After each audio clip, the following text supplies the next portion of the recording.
Welcome back to the Taiwan Outlook. I'm your host, Rick Guo. In this final segment of today's program, we will continue our conversation with Rosanna and Richard, and we're going to talk to them about their international experiences on this trip to the U.S. I'm going to start off with Rosanna. Rosanna, your trip in the summer was sponsored and organized by MOFA, and also by OCAC, the Overseas Compatriots Affairs Commission. And they help you, of course, during the course of our interview to discover the aspects of American campus life, and also in terms of making friends with students from other parts of the world. How did that help you in terms of your knowledge and understanding of international relations and affairs? I think I come to understand more about how Taiwanese officials deal with international affairs in a real foreign country. For example? We went to Chinatown. They show us around, and they told how there used to be a lot of national flags of Taiwan, and later the situation has changed due to the political situation between cross-strait. So I found to discover the difficulties in this area, but I became more interested in this. International affairs. Yeah. It's an art of dealing with people and countries. Yeah, it's very different from people to people. It's on the country to country level. Yes. Okay. And Richard, you majored in international affairs, and this is of course another valuable experience for you. This time spending 6 weeks in the U.S. How did that solidify some of the experiences that you had in the past, or expanded your understanding of international affairs? Just back in Taiwan, I didn't really know what does the OCAC does back in Taiwan, but before the trip. Yeah, before the trip, and this time, wow, I really opened my mind and know how they deal with that and how important they are. Because they, for example, there is an activity held by the OCAC in Boston, and they combined because of the financial crisis, many Chinese restaurants have some problem with their just have some impacts to their business. So they just have the activity to invite all other, compatriots in Boston to visit the Chinese restaurants, and the Chinese restaurants just show them their dishes and invite them to have taste some. So this is a really meaningful activity. At the same time, you can just make those Chinese restaurants more have some promotion, and at the same time those Chinese people or Taiwanese people can also enjoy the activity held by our government. So that's an example for my experience. How about the course that you took regarding global politics? Did that really help in terms of the contents of the course itself? Did that really help in terms of your overall knowledge and understanding of international relations? Yeah, of course, because in the course, I mean in Harvard, course, the professor just provide us a way to analyze the regional politics. So I can use the structure to view like China, because it's also a communist state and it's going to changing. So maybe it's kind of a way to know more about it. Okay, good. And we also mentioned the fact that at the end of the program, you had a 3-day get-together with all the other participants from the program in Washington, D.C. And what did you do in the 3 days in D.C.? I want to mention the last stop we visited, which is Twin Oak Mansion. Good. Twin Oaks Mansion that used to be the building for our ambassadors from Republic of China, and that was a really beautiful building. Very historic as well. But now since the political situation, that house now becomes a kind of a museum. It's no longer the ambassador's residence.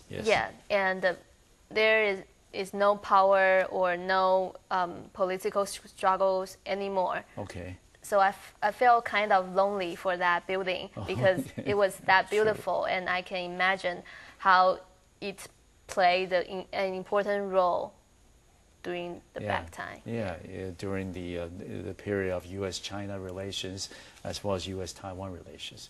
How about you, Richard? Okay, she said the last stop. I said the first stop. The first stop of our trip is that we get together from East Coast and West Coast, and the first thing and the first sight was quite amusing because those people from East Coast all wear suits, and those people who from West Coast wear flip-flops and sandals or shorts, T-shirts. So it's quite amusing.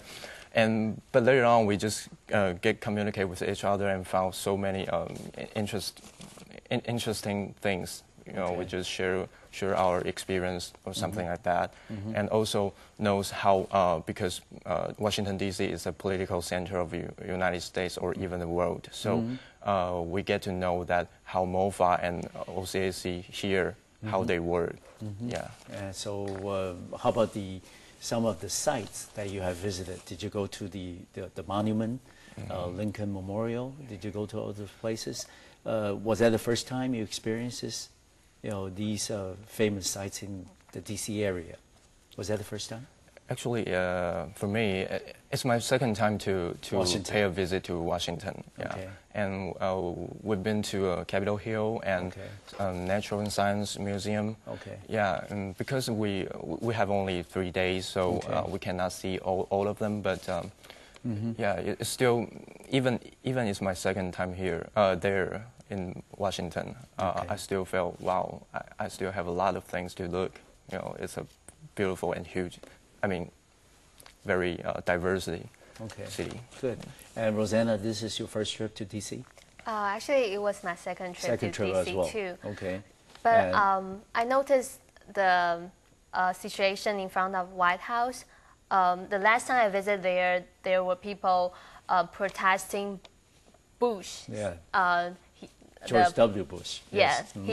They protested his policies to Iraq. Yeah, and this time they were still people protesting other things, mostly on wars.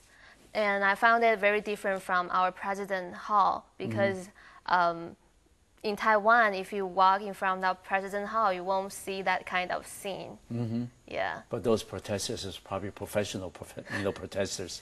They stick around 365 days a year in front of the White House. Yeah, but that's America. And they even went on a fast to protest, a long period fast. Okay, good.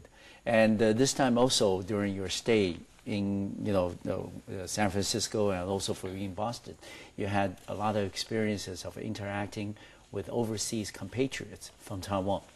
And of course, they probably engage in different lines of work and businesses in the U.S. Some may be running restaurants, some may be professional executives, some may be educators. And how did you, overall, your experiences with them, how did you find their lives to be different or the same as you originally anticipated, envisioned how the overseas compatriots' life in the U.S. will be? Rosanna? This time we got a chance to get close to many compatriots. Yes. They were all very successful and distinguished people in the society. Okay. And that made me surprised that they can achieve such a high status in the society. Good. Even it's not in their own country. Okay. And I found them all very generous and show a lot of hospitality to us. Good. And they care a lot about affairs in Taiwan. Okay.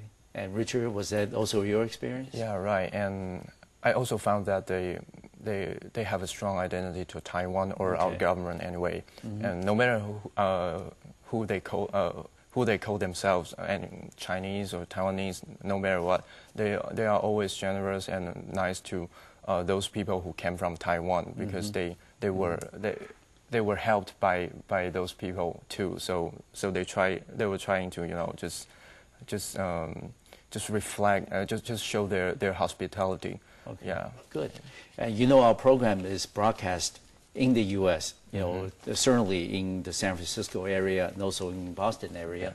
Would you then, you know, tell us and share with us maybe some messages that you want to give to the overseas compatriots who are watching our program today? Rosanna? I think I'd like to say to them that I'm happy that I had this kind of experiences to see their lives in a foreign land. Okay. And I want to say we have the same home, and we will keep striving for our better future tomorrow. in Taiwan. Yeah. Good. And Richard? Yeah. Thank you all so much for your hospitality when I was in Boston, even in Washington D.C. And maybe we will have some time pay a visit to Taiwan, and just make sure to call me. I will definitely be a tour guide. Yeah. Yeah. Well, I certainly enjoy having the two of you on the program today. I hope all of you, both of you, the very best in everything you do in the future, both in school and also in your career. Thank you very much. Thank you. I want to thank you for watching our program today. I'll see you next time on Macroview Television. See you.